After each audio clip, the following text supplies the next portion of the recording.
Welcome back to another We Understand It Now podcast. Or as I want to say, Win. Welcome to another episode of Win. I think you're the only person that calls it Win. I think it's a good fitting name. I think so, at least. The explanation you gave was good. Yeah, So I was talking to Jeremy, which, Let's introduce Jeremy first. Yes, this is Mr. Jeremy Taylor. I met this gentleman while door knocking in his neighborhood.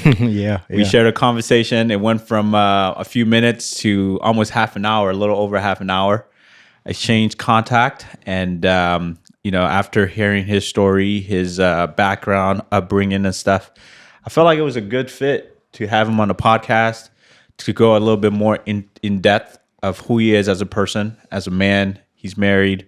And to just kind of give a little bit of, what it is that he does. He has a new book, which we'll be talking about a little bit. But yeah, Jeremy, tell us a little bit about yourself. Well, I'll take the floor a little bit. As I was introduced, I'm Jeremy Taylor. I go by Jay Taylor. I'm a self-published author. I just wrote my second book. But I guess you could think about that more as like my hobby, if you will. My corporate job, if you will, is I'm a commercial recruiter for an architecture firm. So, fantastic. Yeah. So here in town, we do a lot of large-scale industrial, commercial type projects and things like that. But I've been a recruiter for about 12 years. That's why I thought, this was when you kind of pitched it and told me what you guys did, I thought it was a good fit because like I said, I do a lot of stuff with like labor markets, and I'm always interested just in real estate in general, be it residential, commercial, because obviously we do a lot of multifamily, we do a lot of large commercial stuff. But yeah, between that and then just kind of spending my time writing as a family man, I thought, hey, why not? I think it's a good opportunity. But that's a little bit about me, and yeah, I'm excited to sit down and have this conversation. Jeremy, it's fantastic having you on today. Thank you. And Mihara told us a lot about you and what a phenomenal character you are. Hopefully good things. Yeah, only good things. Okay. And I think the first question is, you being a recruiter 12 years, was writing always a passion of yours? Is it something that came about later in your life? Good question. Yeah, I think I first had the first encounter with writing. I was in the military for 6 years. I was in the Air Force, and that caused me. Did you fly the planes? I did not fly the planes. I was a recruiter in the Air Force too. Very, very unsexy job. I recruited the people that flew the planes though. Yeah. But yeah, I think that was my first kind of encounter. I was doing a lot of travel and stuff like that. And one of the days I was just sitting down, and as I was telling my friend here, I was like, I kind of had this idea of like wanting to start a publishing company, moreover than just being a writer. But how do you do that without proof of concept? Exactly. You need to be a writer. You need to understand what it's like to self-publish a book. So I'd had that dream kind of come into my head then, but it didn't manifest until many years later. But yeah, it's something that's always been there. But as I was kind of going through my day-to-day life, I was just focused on my job, as most people are, focused on recruiting, focused on being the best I could at that. It wasn't until 2018, like I said, when my late father, I wrote my first book, he was on his deathbed. And this is a bit of a morbid story, but I have to tell it because it's a part of me. But as he was on his deathbed, it was kind of like the last 48 hours. We didn't know it was the last 48 hours, but I was sitting beside him and, we're talking, and he just kind of looks me in my eyes and he's like, that dream you have, you need to do it. You need to go chase it. You need to go follow it. And from that day on, I made it a point that I'm going to write books. I'm going to start today. And then a year and a half later, I wrote the first book. 3.5 years later now, I've written my second book, and that's amazing. Already starting on my third. So I know it's a big dream for many people. To write a book. Some people say it's the best type of resume that you can have as a person. I've never heard that. I have to use that. So think about it. You enter a room and you say, "I'm an author. I've written a book," and that just it's self-made resume. And it's a phenomenal thing, man. So well done for that achievement. Thank you. Tell us more about the first book you wrote. Yeah, so the first book is called Dream, and what it all kind of manifests from was, like I told you about the conversation. So the preface was me explaining, hey, I'm about to go on this journey as a writer, right? People may or may not know me. Prior to that book, I was doing a show in my hometown. I'm from Mississippi originally, and I was doing a show there called Dirty Napkins. Hear the accent. People joke with me. They can't tell if it's Texas, Mississippi. I tell them it's a little bit of both at this point. Yeah. But yes, I was doing a show back in my hometown. It was called Dirty Napkins. I was the on-air talent host of the show. Okay. So we interviewed people at restaurants all over the city. We did like napkins. Dirty napkins. Love that I know. Yeah. That's cool, bro. Yeah, so yeah, me and my childhood friend, he stayed like one street over. He's a video guy. So, and I do a lot of like production stuff in my spare time, like we kind of talked about. But so we interviewed all these people at these restaurants, but at the same time, I would kind of like come across people who I thought were interesting, but maybe they weren't a right fit for the quote unquote on air show. So I would sit down with them and interview them about what success looked like to them and how they went about achieving their version of success. So I interviewed a guy that plays drums for Lil Wayne. I interviewed a girl that's a big author in her own right. She's based out of LA. She has like one of the largest book clubs in that market, right? So I just interviewed a lot of different people and I wrote those interviews. I transcribed those interviews. So Dream is essentially kind of a manifesto of me becoming a writer, but it's also 10 other stories of people living out their quote unquote dream. That's why the title of it is that. And I'll show it to you.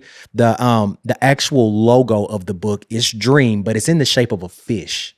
Because there's this quote that was said by Lao Toots, and it's teach a man how to fish. No, you give a man a fish and you feed him for a day. Yes. Teach a man how to fish and you feed him for a lifetime. So that was kind of my way of saying, hey, this book is my way of trying to teach people how to fish, not through my words, but just through some of my words and through 10 other people who have achieved their version of success. Oh, that's phenomenal, man. Yeah. And I mean, doing a segue, so going writing the book Dream, and now going to your new novel, where it's more of a story, something to do with a murder mystery and so on. So that's quite a segue. So I mean, normally if authors will say, if I'm nonfiction, I'm nonfiction. If I'm fiction, I'm fiction. Yeah. But you've done this crossover, and how was it? Was it easy for you to do that, or? You are asking the right questions. It was a tough process because initially I went into this very green. I've never written a fiction book before, and I thought it would be very much like writing nonfiction.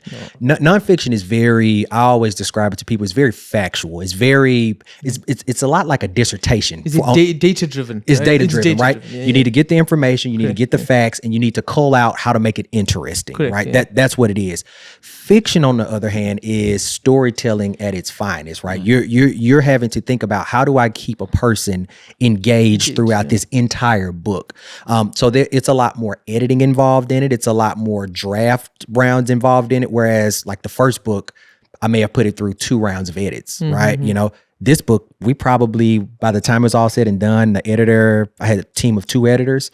We probably went through 7 or 8 iterations of it where they took the first version. It was like, hey, this is good, but it's way too long. We need to scope this down a lot. And then we need to scope it down more and then more. Now we have a solid story. Now focus on syntax, focus on selling it, focus on making sure, you know, the dialogue and grammar is how you want it to come across. The tone of it is there. So it's a much different process. But ultimately, to something you said earlier, I want to do a little bit of everything, right? Okay. My second book, this is a murder mystery. My third book is about to be so far left. It's a war novel. It's going to be called Wolf Trap, you know, and kind of government conspiracy war type novel. Think like Tom Clancy, Jane Patterson, if you guys are into that type of literature. But completely different. But, you know, I think at the end of the day, by the time my career is all said and done, I'm 34 now. I'm just getting started. I'm just kicking the tires.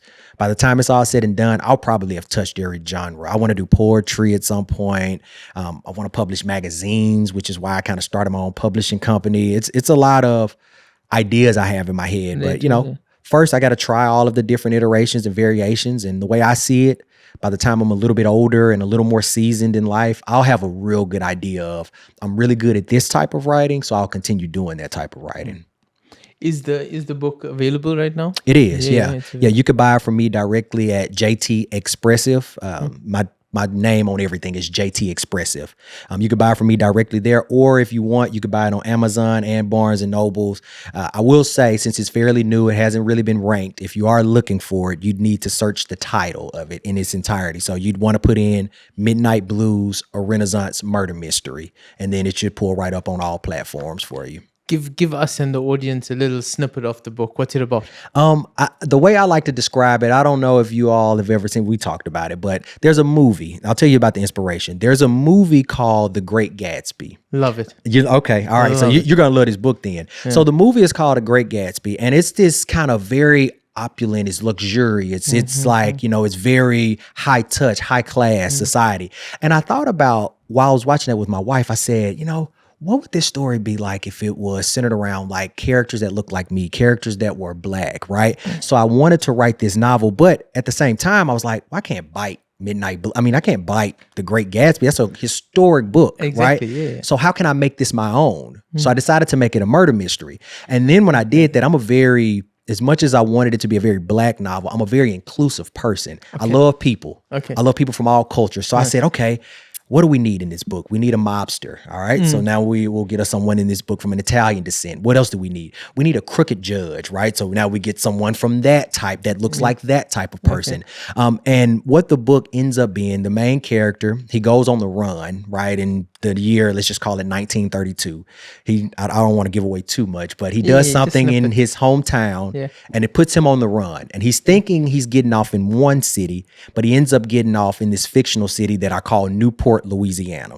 Okay. Right? In this fictional city, he recreates himself. He becomes this humongous jazz musician. He travels the world. He has worldwide acclaim.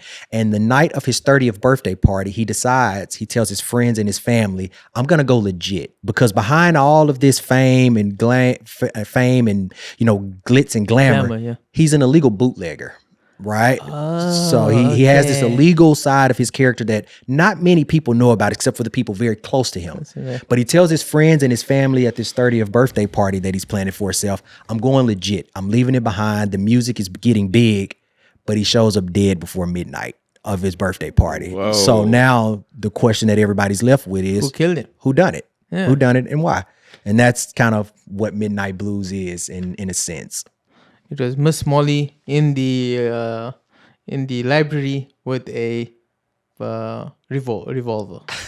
I put a lot of. Let's play Clue here.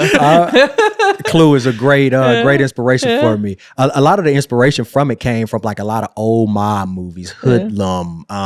Like I don't know if you ever heard of what was the movie? Obviously The Godfather, some of those like old Irish mob movies and stuff like that. So a lot of it came from that, but there was a lot of Clue in it too when I was kind of laying out, how do I hide the murder in a very traditional sense, so. No, that's fantastic, man. And I wish you the best in doing it. And I guess you are now living your dream. Right? I am. In one hand, I'd like to ask you guys a question. I know we're a little tight on time, but I'm a big Dallas Mavericks fan. I'm going somewhere with this. Okay. I'm a huge Dallas Mavericks fan, and obviously it's no shocker that we traded away our best player in Luka. Everybody, I stopped watching games. Because of it. Well, I'm a season ticket holder, so you can imagine how I feel. But I'm curious to talk to the real estate guys because there's this conspiracy going around. I'm not asking you to tell me if you think this is true. I just want your take on it. But there's this conspiracy. Are you trying to check whether I'm a conspiracy theorist? Yes, I am. But there's this conspiracy going around that they are trying to tank the team because they want to build this big commercial, real estate property, resort themed, casino driven type of arena where the Mavericks will play in the future and stuff like that. Do you guys think it's any truth to that, or do you think it's just bad management? Before he answers, the lady who bought the team, I don't know her husband personally when he was alive, but I grew up in Vegas. So Thomas Addison, who was the gentleman who owns the Palazzo in Vegas, his wife, not late, but his wife, when he passed away, he basically gave her everything. And basically, the biggest thing is, again, Texas is very conservative. It's going to take a lot to do something. I don't care if you dissuade certain judges and this and that. I don't think people within Dallas is going to go away from the conservative values to let sports betting happen in the state of Texas. There's a lot of things that they probably swept underneath the rug and they're okay with. Sure. But it's going to be very tough. I mean, what is your take on it? I think let's unpack it. Let's break it up, right? Okay. So who bought the Mavericks from Mark Cuban? It is, as he said, a conglomerate out of Las Vegas who are primarily in casinos. So they own casinos, right? And I think they go under the Sands. Las Vegas group. Sands. Yeah. Las Vegas Sands, right? So the whole idea behind it is, and you can see this trying to being passed through Texas congressional reviews and so on, but it just got shut down by Congress in Texas. They're trying to lobby for legal gambling. So not only sports betting, but legal gambling. So where now they can build a big casino in Texas. But as Mihat has said, Texas being so conservative, being part of the Bible Belt, being heavily Baptist, it's going to take a lot for that to happen. I mean, just the lottery, it's tough for them to get around some of the regulations. So you can understand why it will be so hard for them to do it. So the initial foothold was, okay, let's buy a team. We have enough money. I mean, we worth so much money. Let's buy Mavericks, which they bought at a valuation of $3.5 billion. Yeah, a lot of money. Which is obscene for a basketball team, but it is what it is. And say, okay, let's buy it. And this is our foothold within the Texas market to then go and hopefully the lobby will work, Congress will pass it, and we'll start building a casino. But within the casino, we need an attraction. So similar to Vegas, we need a sports team to be that attraction. And the Mavericks was that. So build a massive casino with a huge theater or arena that then the Mavericks can play in. I don't know whether that's going to happen anytime soon. Okay. And what is scary and what could happen is you're going to see maybe a downfall of the Mavericks. Yeah. Within that. What's happening right in front of our eyes right now. In front of our eyes. I mean, the fact that they got AD. Why would you go trade Luka Yes. when the day after he put in a massive offer to buy a home here? $15 million. $18 million home. Behind his back. I mean, it's so many things wrong with that picture. And you know what I loved? When was it? Last week, the Lakers played Mavericks. And he scored that 3-pointer and he just stared down the bench. I love it too, yeah. I love that so much. Yeah. I've just become a Lakers fan. Me too. Me too. They call us the LA Lucas. That's what they call us. I've just become a Lakers fan since it happened. Yep. And I watch more Lakers games or more clips of Lakers games than the Mavericks now. And that was so short-sighted by the team, which is why, it makes you think like there has to be something at play here. Because I was interested when Mahada asked me about this.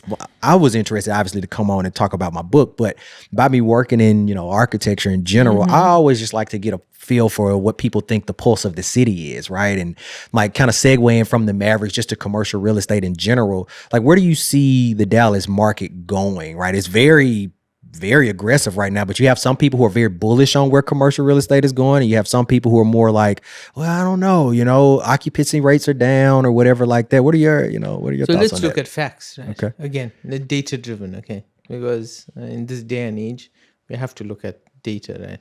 And data shows us that yes, within the commercial sector, so we have retail, office space, warehousing, so on, right? And office spaces are still struggling. So occupancy levels are pretty high, right? As companies now reinstate people to come more into the office to work and no more work at home, so you'll start seeing those occupancy levels rise. Okay, so office I'm not so bullish on, right? Okay. Warehouse and mixed use, so that's warehouse office type, still very strong sector in the Dallas market, right? Another big push, I'll give it to you this way, is the North Texas area has been a boom in real estate for the last 5 to 7 years, okay? Whether it be people from California, New York, people from out of the country, their first port of call now is Texas. Because Texas is very open to business, very it's a state that is a one tax state, so you only pay federal taxes here. Yeah. So it's very favorable. And it being Republicans are capitalists, and it allows that capitalism to grow and people to become wealthy, and they want to promote business here. So you see, as we've seen over the past so many years, where a lot of head offices have relocated from Silicon Valley to Texas. And the biggest one is Elon Musk, right? Yeah. Elon Musk, now he basically runs our country. And it's, I mean, South Fair Africans love to take over everywhere we go. Fair enough. Fair enough. I can't debate that. So Elon himself has moved all his headquarters down to Texas. All right. So that just shows you, I mean, the wealthiest man in the world decided to reside now in Texas, right? That being said, let's go back to the sectors. Retail sector on data side, 96% occupancy rate, which means only 4% are vacant throughout the whole DFW Metroplex. That is unheard of numbers. Yeah, that's high. That is very, very high. And that shows you the strength of the retail market right now. Yes, within retail, you're going to see a blip within shopping centers. So shopping malls itself is a dying breed and will slowly fade away. We've seen it with the Collin Creek Mall being demolished recently.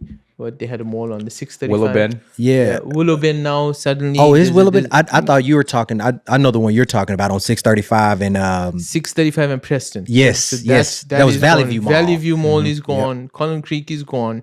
Willow Bend, they're going to do a whole new restructure. I see. Oh wow. All those restaurants. You know, they had the restaurant area. I think they're Macy's just left. Macy's in the form of left and all of that. So you're seeing the big box guys. I wouldn't touch that sector either. Big box is it's too much of risk. On very volatile right now. Very volatile too. I can see that. So the two big sectors, retail, as in these retail centers, these regional retail centers, and this multi use flex type warehouse office space. You know, you see a good example of it is these Texas garages. You've heard of Texas garages.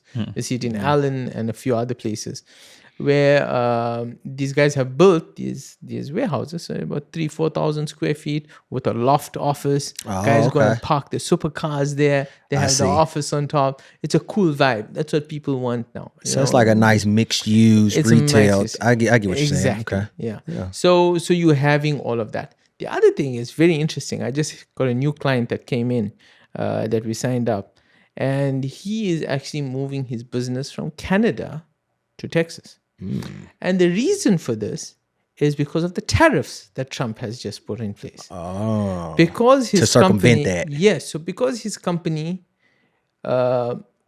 sells primarily to U.S. corporations, said it is better for him to open warehousing and do his operations from here than to incur those tariffs. So that's what you're going to see a lot of now. You're going to see Mexican companies and Canadian companies that can afford it are going to move their bases in America, and we're seeing it. I got a prime example. That's our client, and that's just going to cause everything else to just keep going up. I think this market, it's a rough market to get into right now. It feels like it is, and you know what? At the end of the day, I think our economy, yes, there was a lot of hype when Trump came in. We had the stock markets were looking good. Crypto went up. I mean, the housing interest rates were coming down. Housing market was looking solid. But things have changed now because of this tariff war and so on. The economy has taken a slight blip. Stock markets came down a bit. Crypto has come down a bit. But I think it will stabilize. We're also still waiting for interest rates to come down further. Yeah, that's true. So hopefully that does happen. But inflation rose last month again. So there's different factors that cause all of this. But I think either which way, North Texas is still a very solid market. Yeah. And I don't think it's going anywhere. Right now, Texas is on track to overtake California's GDP by 2035, I think. So that would make Texas the wealthiest state in America. And we're here for the ride, you know. So I'm all for it. Yeah. What is just curious, you know, and again, cut me off whenever, I could talk forever, but for you two, what does success look like to you in your particular industries or just in life in general? Like what does that look like for you? I've kind of talked a little bit about what success looks like to me and just kind of my goal of being a big publisher and helping other people publish their work and, you know, kind of creating a life on my terms, having autonomy. That's something that's really important to me. But I always just like to kind of turn that question around to you. You know, what does success look? And I guess to even give you just a more of a concrete question, what's maybe what's one thing you've learned throughout your career that you think, you know, anybody listening to us having taken the time to listen to this podcast can take away from this and say, you know what, I think that was a solid nugget of advice. I think you've just asked that question to the two most interesting people around. Well, We let's touched get base some on this interesting question a few answers. times. Yeah, we got quite You wanna go interesting first or life I'll go stories. first? I think you go first. Yeah. I mean, my backstory, and we kind of touched based on it a little bit. What does success look like to me? As I've gotten older, I think to me now is that I realize, you know, obviously, as important as money is to everyone, my goal is to make as much as I can. I came from Western Africa, Liberia. So I've been through a civil war out there, and now I'm here in the States. So it's to give back in the form of, if it's a school, if it's a hospital, whatever it may be, but to give back to my fellow man is what success to me is. And just like your book, you know, we always look and ask ourselves, what is a legacy? Your book will forever live on. And that right there in itself, even as we're doing this podcast, that's our legacy, right? We're giving back. And that's why I love the name. We understand it now. And as you ask this question, you know, I'm in the realm of trying to understand, what does life really mean? And I think to me, what life means and what success means is to uplift my fellow man and to uplift people that look like me. You know, when you look back in the state of how America was developed, you know, it was a lot on, I'm from Liberia, so I don't know if a lot of my people came here, and where I'm from, a lot of the slaves were sent back, but it's to just be able to give back to my fellow person. Yeah. And to leave a lasting impression on those, if it's younger people, older people, that I utilize this life to my fullest. So that's one aspect of what success to me is. And then the other part of your question was, what's the other part? Just one nugget of advice, one kind of... So being in real estate for going on seven years now, my biggest triumph, but challenging life lesson was when I was homeless. And when I was homeless in that time was when I first got into real estate. It was my first year in real estate. The biggest thing that happened during that time was COVID. And, you know, I got my license in October 25th of 2019. COVID happened a few months later. And weathering that storm, and you know, as you touch base when we're talking in my office, you know, leaving time for your wife and focusing on your book, it was like I, at the time, have gotten into this relationship with a girl who lived 1,200 miles away, and I didn't know what the heck was going to happen. I'm over here sleeping in the back of my car, trying to show houses, still doing the grind. Fast forward 6 years later, I weathered that storm, and what people can take away from it, I always have this little adage in my head is, you can never truly fail in life if you're not dead. Meaning the only time you can ever truly fail is when you're dead. That's it, because you can't come back and do anything else. So for me, as long as you're alive, I think any person, doesn't matter what creed, background, whatever it may be, if you have a living, you know, breathing, able body, you're successful. And the only time you can truly, you know, fail in life is if you die. So that's what people can take away, because I think a lot of time, you know, we harp on, if it be tariffs being an issue where people are like freaking out, or like recessions and all that, like, you're alive. And that's one thing you can wake up every day and be grateful for. You got your health. Yeah, exactly. You know, so for me, it's like overcoming that experience of, I had nothing. You know, I literally had to borrow money from her, you know, reach out to family members and all that. And I came here with that mindset of, I'm going to leave Vegas and create something of my own. Fast forward, I've met the broker that I cherish to death, created amazing friendship. So just the will, if you have will, you have determination, nothing can really truly stop you. It's poetic. Yeah. I think it's having that drive and that passion and that purpose in life to wake up every morning, and you need to create purpose. So, 12 years ago, Jeremy, if I took a different path, I would not be alive right now. I'm a 12-year recovering addict, and I had a major addiction that I managed to overcome, but it was on the brink of death for me. and for me to see myself 12 years later with the successes that God has blessed me with, I'm very grateful.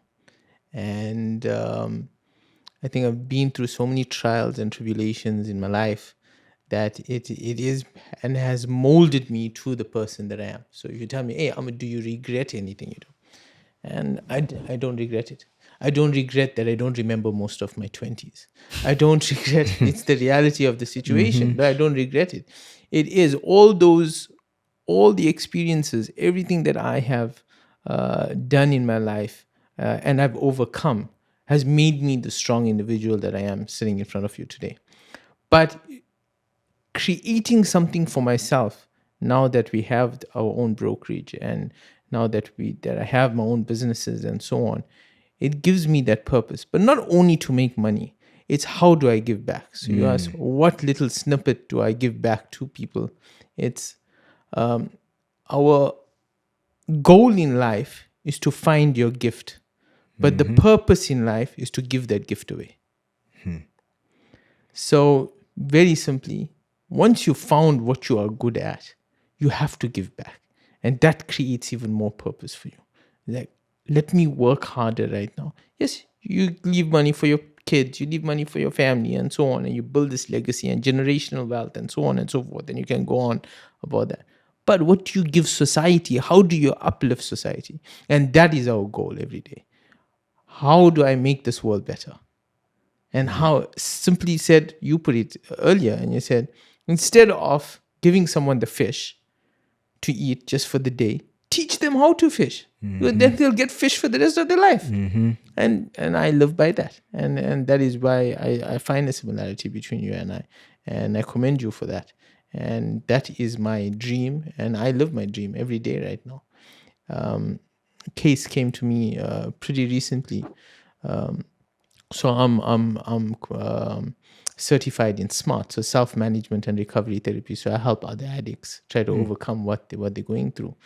And it is so sad, and it brings tears to my eyes when you see people in that situation to tell you, I have no purpose to live, and I don't want to live. It's like, okay, how do we create that purpose for you? You know, why are you using what void do we need to fill then that allows you to stop doing these habits, these bad habits, and how do we create good habits that come after that? So I think just me living my life is a testament to what I have achieved and what gives me purpose in life. And I hope God carries on blessing me and gives me the ability to help others going forward the way I have been doing, and more so. It's manifesting. I mean, I was telling Mahara, and I'll let you guys take back over this. I had a few questions. Hey, those are really good questions. I love it. But it's obviously manifested in this place. I mean, if you ever have a chance to come check it out, it's an amazing facility you guys have here. And then this space here is even better. So I just appreciate the time you guys have taken to talk to me and letting me come on your platform and talk about what makes me passionate and, you know, what drives me, and then also pick your mind a little bit about real estate for selfish reasons, you know, but no, it's been amazing having you on. I just have one last question. Yeah. Ask away. It's a question we normally asked most of our guests in our previous podcast. Okay. What is your why? That's a good one. Yeah. That's a really good one. We can have episode 2 if you. No. I'll do you a solid. I'll take you up on episode 2.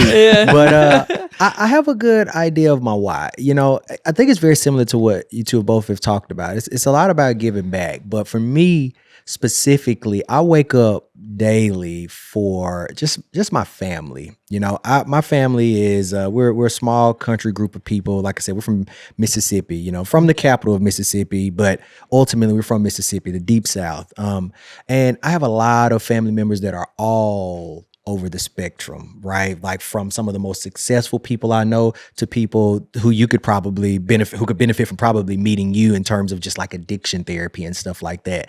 And my family has always seen something in me they've always told me. I remember when I first moved to Texas, my uncle, who battled sobriety, you know, they kind of threw me this going away party, and he hugged me so tight for like 2 minutes, and he said, "You're gonna make this family proud. You're gonna be the one. You're gonna be the first millionaire of us. You're gonna be the one, man. I don't know how you're gonna do it, but you're gonna be super successful. You're gonna make $1 million, whatever." He was just like so passionate and believed so much in me.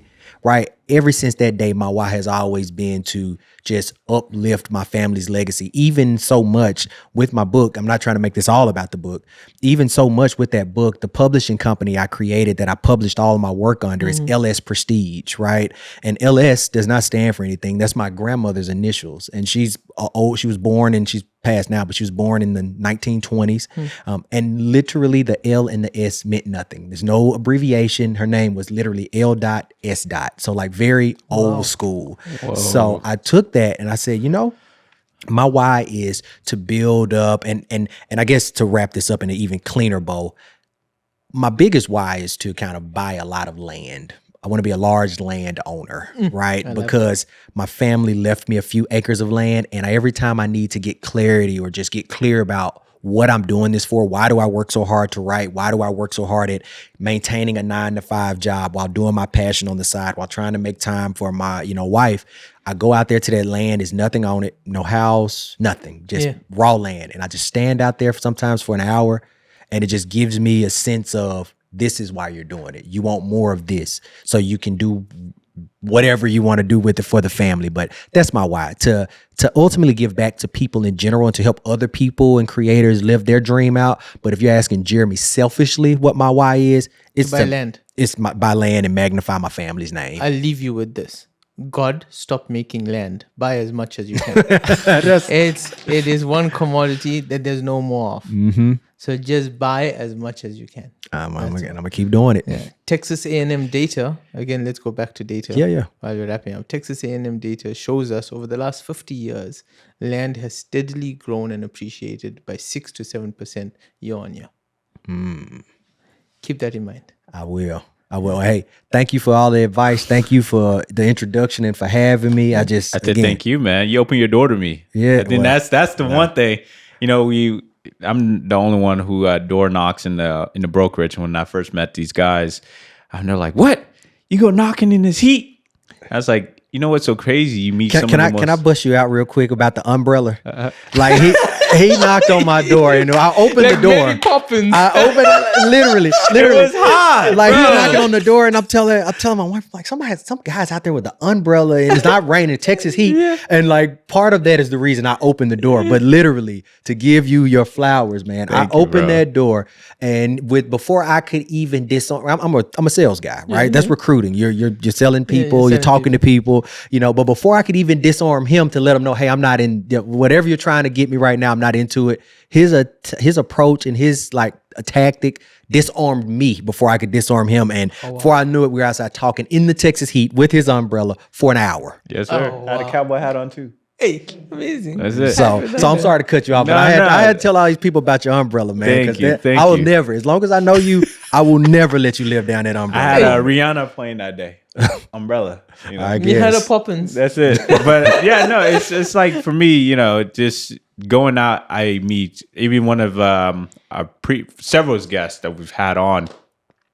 There've been people that I met via door knocking, and we had Gary on. He really good with his hands. He does construction and stuff like that. He actually helped us go viral. He was talking about a steel soap that his grandmother used. So for me, it's like I found a way. Like I tell people all the time, people ask me, why real estate? I was like, it's a catalyst for me to know my fellow man. I use this as an outlet to get to know people, and it helped me know people. And I met interesting people like yourself and several others. So for me, it's like, it's the funnest way, even though it's hard, but man, you meet some of the most interesting characters out there.